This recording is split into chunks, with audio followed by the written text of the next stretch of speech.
you can pretty much be sustaining and not go grocery shopping, as long as you do gardening and all the stuff that we do here. The City Farmers Nursery in San Diego's City Heights neighborhood is littered with 45 years of love and memories. When I first started, I only had $200 and I just quit my job at SeaWorld. Owner Bill Tall and his son Sam can tell you the tales with every step along the sprawling property. Because I've always liked animals, even though I'm a city boy, grew up in Claremont.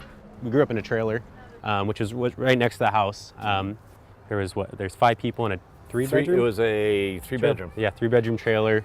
The fridge was falling through the floor. The stove didn't, the oven didn't work. Yeah. But we were in there for 15 years. I raised all 3 kids here. Then there's the horse wagon that owner Tall acquired back when his young daughter wanted a special birthday gift.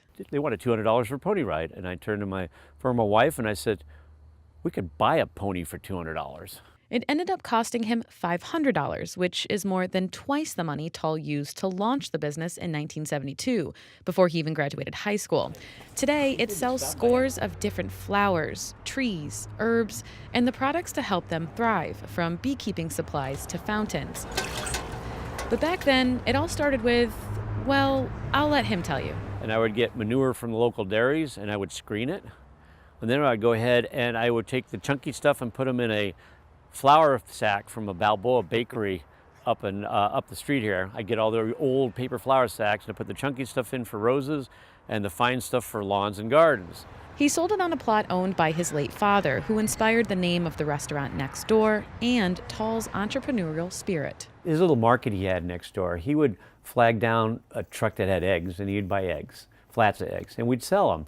And if the eggs broke, he would crack them and put it in a mason jar and put it in the refrigerator and sell them for pre-cracked eggs. But Tall admits he knew nothing about running a business when he started it more than 4 decades ago. I just knew you sold something and you took money in. But over the years, he says he learned the key was evolving. I got into hydroponics in the 90s. Holy cow, talking about a business. I was probably the only store in San Diego. But toward the end of the 90s, there were starting to be stores popping up. For whatever reason, there was a lot of them, and I said, it's time to move on and come up with something else. So we got into ponds and raising fish and stuff like that. That tactic has helped him keep the place open for 45 years. And we teach customers, so we're actually practicing what we preach. And made it a playground for potential gardeners. What I really love about the whole thing, though, is having that 4th generation, having kids come in and get excited. And that's why we have the chickens and the goats, because where in San Diego can kids go in the city and see these without paying a lot of money, like at the zoo or SeaWorld. And what I really feel great about is it's in City Heights. Tall says he celebrates the diverse City Heights community by stocking herbs, spices, and other products that reflect the community's many cultures.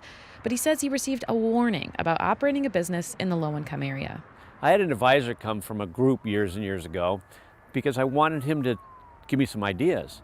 And the first thing he said is, you're never going to make it because you're in this part of town, which made me think, I'm going to prove you wrong. So far, he has. A lot of the suppliers are starting to retire. And soon, it'll be his son's turn. After Tall was diagnosed with cancer in 2015, his son has taken on a larger role. Sam says he plans to follow his father's lead. I think just being unique, we're not here to really sell. I love it when people just come here to check stuff out. Get families in here. The Talls are welcoming the community to celebrate their 45-year milestone this weekend. Tarryn Mento, KPBS News.